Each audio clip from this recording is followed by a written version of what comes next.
ನನ್ನ ರವಿ ನೀನೆ, ನನ್ನ ಶಶಿ ನೀನೆ, ನನ್ನ ದೈವವು ನೀ ತಾನೆ.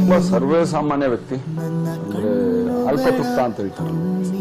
ಓಕೆ, ನನ್ಗೆ 10 ರೂಪಾಯಿ ನಂಗೆ ತೃಪ್ತಿ, ಆ ಥರದೊಂದು ಕ್ಯಾರೆಕ್ಟರ್ ಅವ್ರಿಗೆ ಸ್ವಲ್ಪ ಫ್ರೆಂಡ್ ಸರ್ಕಲ್ ಜಾಸ್ತಿ, ಎಲ್ಲ ಮೈಸೂರಲ್ಲೇ ಇದ್ದವರು. ಆಮೇಲೆಲ್ಲ ಅವ್ರು ಅವಾಗಿನ ಕಾಲದ ಫ್ರೆಂಡ್ ಸರ್ಕಲ್. ಆಮೇಲೆ ಅವ್ರದ್ದು ನಾಲ್ಕು ಟ್ರೂಪ್ ಬೇರೆ ಇತ್ತು, ದಿವ್ಯಾದರ್ಶನ್ ಕಲಾವೃಂದ ಅಂತ ಅಂದ್ಕೊಂಡು.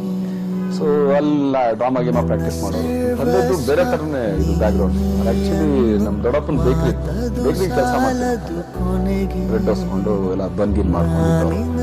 ಬಟ್ ನಾಟಕದೊಂದು ಬೀಳಿತ್ತು ಅವ್ರಿಗೆ. ಸೊ ಅಲ್ಲಿಂದ ಸ್ಟಾರ್ಟ್ ಆಗಿದ್ದು ಅವ್ರಿಗೆ ಸಿನಿಮಾ. ಪಾತ್ರಗಳಾಗಲಿ ಇನ್ನೊಂದಾಗಲಿ ನಾಟಕ ಮಾಡ್ಕೊಂಡು ಅವ್ರೇನು ಈಸಿ ಬ್ರೇಕ್ ಬಂದು ಬಂದಿಲ್ಲ ಎಲ್ಲ. ಅವರು ಅಲ್ಲಿಂದಾನೆ ಬೇಸ್ಟಿಂದಾನೆ ಅವರು ಬಂದಿದ್ದ. ಹುಟ್ಟಿದ 17 ವರ್ಷದಲ್ಲಿ.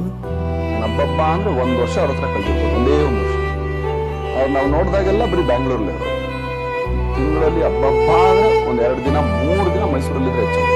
ಸೊ ಆ ಥರನೇ ಅವರಿದ್ರು. ಆಮೇಲೆ ನಮಗೂ ಬೆಳಗ್ಗೆ ಮಾತ್ರ ಫೋನಲ್ಲಿ ನಮ್ದೇನಾದ್ರು ಇದ್ಬೇಕು ಅದ್ಬೇಕಪ್ಪ ಅಂದ್ಕೊಂಡು ಬರೀ ಫೋನಲ್ಲಿ ಹೇಳೋದು. ನಮ್ಮಮ್ಮನಿಗೆ ಅದು ಹೇಳೋರು ಸ್ಯಾಂಕ್ಷನ್ ಆಗ್ತಾರೆ ಅಷ್ಟೇ. ಯಾವಾಗ ಹೆಲ್ತ್ ಅಪ್ಸೆಟ್ ಆಯ್ತು, ಯಾವಾಗ ವರ್ಕ್ ಮಾಡೋದು ಸ್ವಲ್ಪ ಕಷ್ಟ ಆಯ್ತು, ಅವಾಗಲೇ ನಾವು ಸ್ವಲ್ಪ ಆಲ್ಮೋಸ್ಟ್ ಆಲ್ ಒಂದು ವರ್ಷ ಆ ಒಂದು ಸ್ಥಾನಕ್ಕೆ ಒಂದೇನಂದ್ರೆ ಬೇಜಾರು. ಈ ಸಿನಿಮಾ ಮಾಡಿದ್ರೆ 300 ಸಿನಿಮಾ ಮಾಡಿದ್ರು, ಇವತ್ತವರೆಗೂ ಒಂದು ಬೆಸ್ಟ್ ವಿಲ್ಲನ್ ಅವಾರ್ಡ್ ಅಂತ